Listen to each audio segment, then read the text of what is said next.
दोस्तों बात करें मेरे हाथ में जो फोन है ना, ये फोन अपने जमाने से बहुत आगे का, यानी कि जब ये फोन लॉन्च हुआ था इसे बोला जाता था फ्यूचरिस्टिक फोन, और आज भी जो फोन है ना इसकी बराबरी नहीं कर पाते। क्या आप लोग इस फोन का नाम गैस कर सकते हो? अगर नहीं गैस कर सकते तो तब बता सकता हूं, ये अराउंड 2018-19 के टाइम में ये फोन आया था, जहां पे तब ऐसे फोन आते थे हर एक कंपनी की तरफ से कि ऐसा लगता था यार ये चीज फ्यूचर की होगी, इसमें कुछ इनोवेशन है, कोई नई चीज है, लेकिन वो चीज अभी तक खत्म हो चुकी है मार्केट से। हालांकि अगर आप इस फोन को अभी तक गैस नहीं कर पाए तो ये है OnePlus का 7 Pro। देखा तो काफी इंटरेस्टिंग फोन है, लेकिन एक बात करने वाले कि ये जो फोन है ना, जब स्मार्टफोन्स का एक पीक आया था ना, उसको एक रिप्रेजेंट कर सकता है। बाय द वे वीडियो पसंद आ रहा है तो लाइक और सब्सक्राइब दोनों आप लोग कर सकते हैं। लेकिन यहाँ पे एक इंपॉर्टेंट बात करने वाला हूं कि एग्जैक्टली मोबाइल फोन की इंडस्ट्री जब शुरू हुई थी ना, तो शुरुआत में बहुत ही बेकार फोन आते थे। उसके बाद एक ट्रेंड आया जब तेजी से फोन इंक्रीज होने लगे। उसके बाद OnePlus 7 Pro, ऐसे काफी सारे फोन है जो कि हम 2018 और 19 का टाइम कह सकते हैं, जहां पे मोबाइल फोन्स का पीक आया। और उसके बाद से क्या हो गया कि अभी स्टेबिलिटी से आ गई, यानी कि एक कर्व यहां पर बन गया है मोबाइल फोन की इंडस्ट्री के अंदर। और देखा जाए तो अगर मैं 2018 और 19 दोनों की बात करूं ना, तो उन दोनों सालों में ऐसे कमाल के फोन आते थे जो बहुत ज्यादा फ्यूचरिस्टिक लगते थे। मतलब एक और एग्जांपल लूं Redmi K20 Pro का। Redmi K20 Pro एक ऐसा फोन था यहाँ पे, जो यहाँ पे उसकी कीमत 30,000 रुपए से कम थी, लेकिन ग्लास बिल्ड था, कंप्लीटली बेजललेस डिजाइन के साथ आता था। उसके अंदर कोई होल पंच नॉच ये सब नहीं था, पॉपअप कैमरा देखने को मिलता था, पीछे 3 यूजेबल कैमरा देखने को मिलते थे।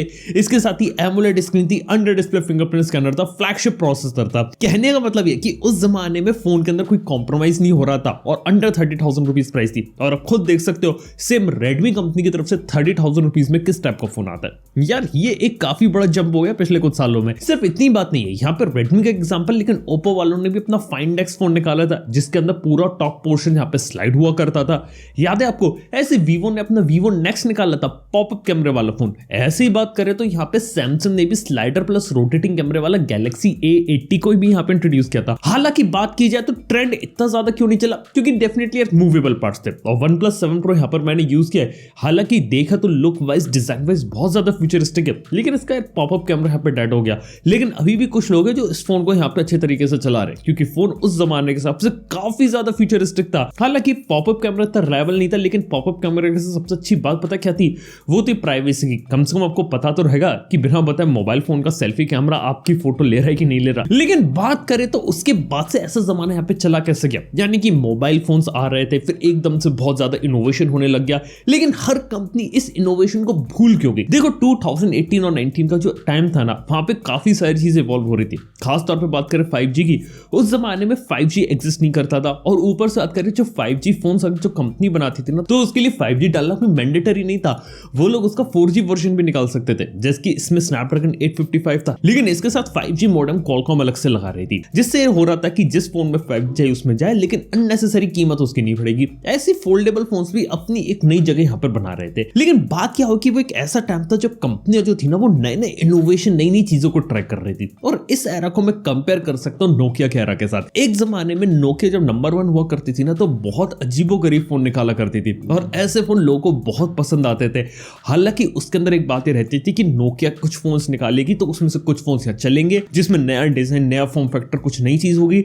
लेकिन वहीं कुछ ऐसे फोन्स होंगे जो बहुत ही अजीब होते थे और मार्केट में फेल हो जाते थे। और यही चीज इन कंपनीज को पता चली।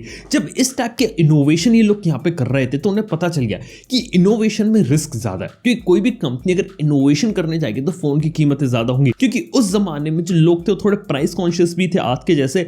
लेकिन बात है कि अगर कोई नई टेक्नोलॉजी कुछ नया आ रहा है ना, तो उसके ऊपर ज्यादा पैसा खर्चा करना भी बिलीव करते थे, यानी कि स्पेसिफिकेशन देख के नहीं, कोई नई चीज देखकर भी फोन लेना पसंद करते थे। लेकिन इसके अंदर दिक्कत ये है, कोई नई चीज को अगर इंप्लीमेंट कर रहे हैं तो उसको बनाने की कीमत ज्यादा पड़ेगी, और कोई गारंटी नहीं कि वो चीज मार्केट में हिट होगी या फ्लॉप होगी। ये एक बहुत बड़ी चीज है, और इसीलिए देखा जाए तो काफी सारी कंपनी ने इस टाइप के रिस्क लेना बहुत तेजी से कम कर दिया। तो एक जो कंपनी जो इस टाइप के रिस्क सबसे ज्यादा लिया करती थी ना, वो थी LG। देखो LG के फोन्स बहुत ज्यादा महंगे हुआ करते थे, लेकिन LG के फोन्स में यूनिकनेस वाला फैक्टर था कि उसके अंदर कुछ नई चीज मिलेगी। चलो LG विंग में कुछ नया मिलेगा, डुअल डिस्प्ले आपको देखने को मिलेगा। LG ने पहले मॉड्यूलर फोन भी बना दिया था। ऐसे काफी सारी चीजें LG के पास थी। लेकिन क्या हुआ, LG को भी पता था कि इस टाइप के इनोवेशन करने में खर्चा ज्यादा होता है और मान लो उसने 10 इनोवेशन वाले फोन निकाले तो उसमें से 1 या 2 फोन ही चलेंगे, लेकिन बाकी के 8 यहाँ पे फ्लॉप भी हो सकते हैं और उसी के चलते LG यहाँ से आउट हो गई। और शायद किसी और कंपनी की हालत LG जैसी ना हो, इसलिए इस टाइप के इनोवेशन के ऊपर उन्होंने इतना काम करना बंद कर दिया।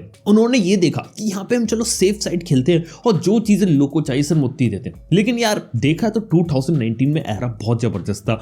मतलब इस फोन के अंदर तीनों यूजेबल कैमरास है। नॉर्मल कैमरा भी 48 मेगापिक्सल का है, फिर अल्ट्रा वाइड है, फिर टेलीफोटो जूम लेंस देखने को मिलता है।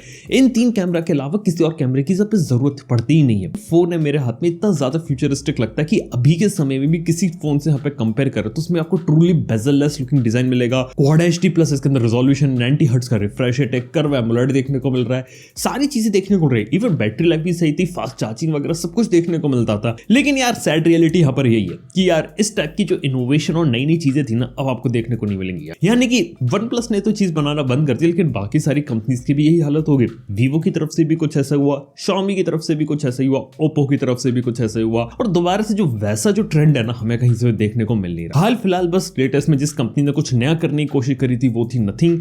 लेकिन देखा जाए तो फोन के अंदर उसको डिजाइन को छोड़ के ओवरऑल जो फोन है वो रेगुलर फोन जैसे ही लगता है। तो क्या लगता है आप लोगों को, क्या इस टाइप की दोबारा से ट्रेंड आ पाएगा जहां पे आपको इस टाइप के नए फोन्स आपको देखने को मिलेंगे या नए कंसेप्ट्स आपको देखने को मिलेंगे, जहां पे अभी के मोबाइल फोन जो बोरिंग है वो थोड़े से इंटरेस्टिंग हो जाए? आप लोगों का इस बारे में क्या ओपिनियन है, ये बात मुझे नीचे कमेंट के अंदर बता सकते हैं। थैंक यू आपको वीडियो देखने के लिए। मैं आपसे मिलता हूं नेक्स्ट वन के अंदर। Good bye.